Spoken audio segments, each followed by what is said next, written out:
Okay, let's jump right into this explainer. Today, we're covering the massive, celebrated appeal of Scottish football. But more importantly, we're looking at how that deep-rooted passion actually fuels community heritage, inclusion, and literally even healthcare today. So if you think football is just 90 minutes on a Saturday, well, you are in for a truly fascinating journey. John, you're immortal now. That was Liverpool manager Bill Shankly to Celtic manager Jock Stein right after the 1967 European Cup final. It perfectly sets the stage for those thrilling triumphs of the 1960s and 70s, the moments that really forged Scotland's football identity on the global stage. Here's our roadmap for the explainer. We'll kick off with Scottish football's finest hours, then look at preserving 6 centuries of history, uncovering the women's game, one game, many nations, football memories and healing, and finally, community heritage. Part 1, Scottish football's finest hours, the golden era of the Lisbon Lions and Barcelona Bears. It's incredible to contrast two of the greatest achievements in British football history. First, you have Celtic's 1967 European Cup win. They became the very first British team, and actually the first from Northern Europe to win it.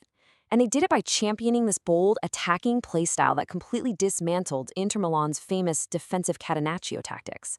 Then, just 5 years later, in 1972, Rangers captured the European Cup Winners' Cup in a super dramatic, tense 3-2 thriller against Dynamo Moscow over in Barcelona. These two victories absolutely cemented Glasgow and Scotland on the global football map. 45,000. That is the number of fans who actually packed into the Estadio Nacional in Lisbon to witness Celtic's monumental 1967 victory. You know, the emotional weight of that day, along with Rangers' victory in Barcelona, created a legacy that Scottish football still carries. It's this intense passion that completely bridges generations. Moving on to Section 2, preserving 6 centuries, bridging past and present. Now, preserving a legacy of this size requires massive institutional collaboration. I mean, you don't just maintain 600 years of history all on your own, right? With the backing of the National Lottery Heritage Fund, Museums, Galleries Scotland, and the University of Stirling, this support brought the Football for All project to life. This initiative evaluated exactly how heritage is used in communities today, just to make sure it's accessible to absolutely everyone. I really want you to think about this question for a second. If history isn't written down, is it lost forever? Because without active preservation, even the most legendary moments can just fade away. And this was a sentiment heavily echoed by fans surveyed about the museum's work.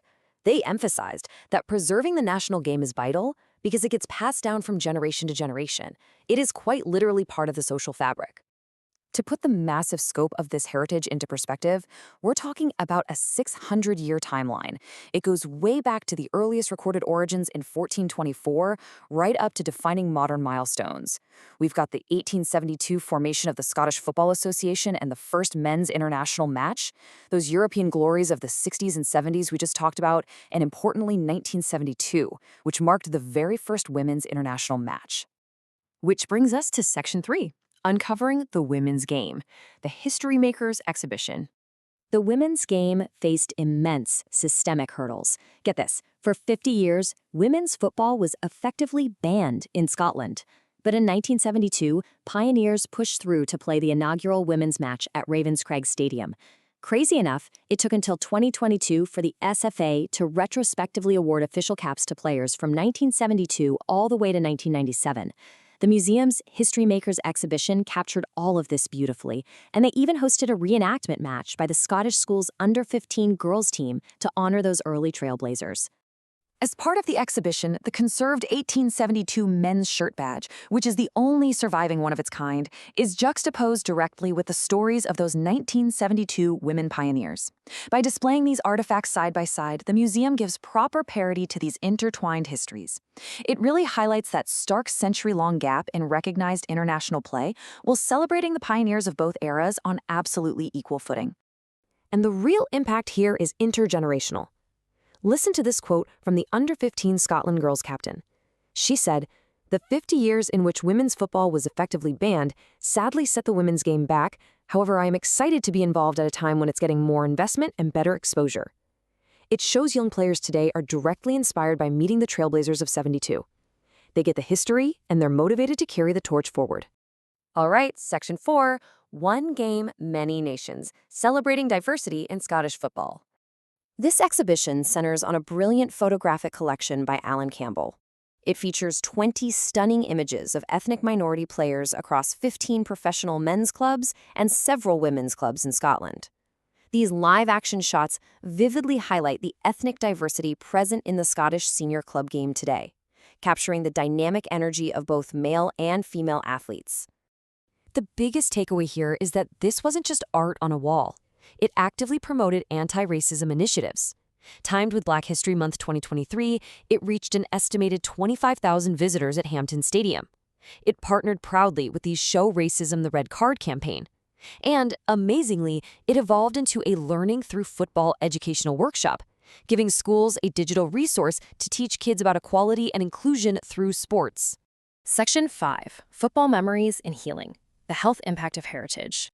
This procedure shows exactly how raw history was transformed into a deeply personal healthcare tool. First, museum staff and Hampden Club volunteers hand-picked 60 legendary players and managers. Next, a design agency whipped up these beautiful, color-coded, high-resolution A5 cards loaded with stats. Step 3, these packs were sent out to almost 600 Memories Scotland groups.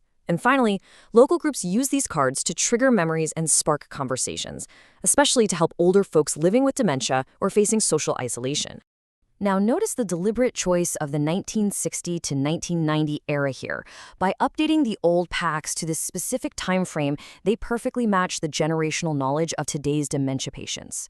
The museum calls this future-proofing memories. The patients light up because these are the exact heroes and managers they watched in their prime. This specific anecdote brings all this abstract heritage stuff down to a profoundly human level. A group coordinator noted, "There is a gentleman in his late 40s living with dementia who comes with his wife. Very withdrawn until he sees the cards and then he comes more engaged. That is the unbelievable power of football. It literally unlocks the mind and brings joy to people navigating some incredibly difficult health challenges." Finally, Section 6, Community Heritage, Empowering the Future. 11. That is the number of local heritage projects funded by the Scottish Football Museum to celebrate the 200th anniversary of the world's very first football club, which formed in Edinburgh back in 1824. By funding these 11 community projects, the museum expanded its reach far beyond its own walls, enabling locals to create podcasts, films, and touring displays all about their own local football heritage.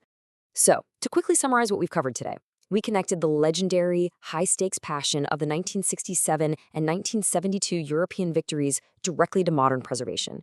We saw how hidden stories like the hard-fought battles of the women's game were finally brought into the light on equal footing. We learned how history is actively leveraged to promote anti-racism in schools. And we saw how a simple pack of cards can become a practical, life-changing tool for dementia care. Football, as we've seen, is so much more than just a game. It is an enduring tool for memory, equality, and community identity. I want to leave you with this final thought. History belongs to the people, so what local heritage in your own community is just waiting to be preserved? The power of the past is literally in your hands. What stories in your own backyard are waiting for their moment in the spotlight? Thanks so much for exploring this amazing topic with me today, and keep learning.